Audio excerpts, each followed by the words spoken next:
একটা শুট এখানে বারবার করা হচ্ছে।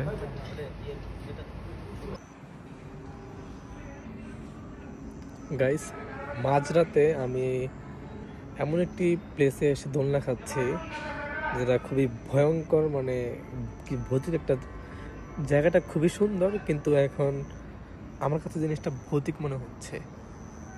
এর কারণ হচ্ছে আপনাদেরকে আমি ক্যামেরাটা ঘুরে দেখাচ্ছি। এই তো এত সুন্দর একটি হাউসের সামনে আমি দোলনা খাচ্ছি, পাশেই একটি সুইমিং পুল।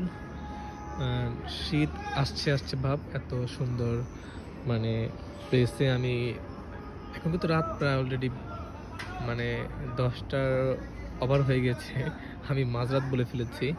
তো যাই হোক, সামনে কি হচ্ছে সে বিষয়ে আমরা কথা নাই বা বললাম, কিন্তু এখানে মানে কোনো মানুষ নাই, আমি একা দোল খাচ্ছি।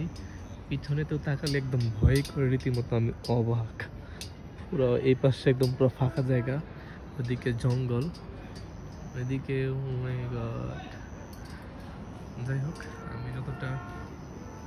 যাই হোক আমার আর বেশিক্ষণের দোলনাতে দোল খেলে হয়তো ভেতর থেকে প্রাণটাই চলে যাবে।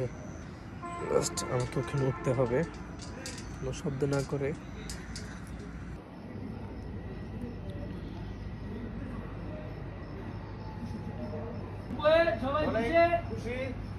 One, two, three, four, action!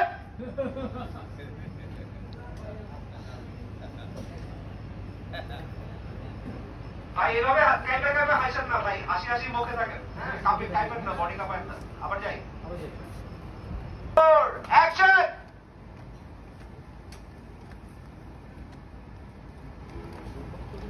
এরে ভাই ওই বন্দুক এরকম ইয়া হয়ে গেছে কেন? ঠিক করে দাও তো। এটা অ্যাকশনে সরে গেছে। একটা শুট এখানে বারবার করা হচ্ছে।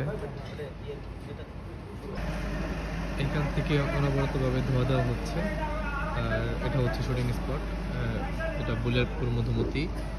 আর এটা হচ্ছে দেখেন উপর দিকে লাইট ধরে রেখেছে, একটা শুটিংয়ের পিছনে যে কতগুলো লাইট দেওয়া হয় সেটা না দেখে মানে বোঝা যায় না। তো গাইস, আমার শীত করতেছে, রাত হয়ে গেছে, তো আজকের জন্য আমার ব্লগটাও এখানে শেষ। দেখা হচ্ছে নেক্সট কোনো ভিডিওতে। আল্লাহ হাফেজ।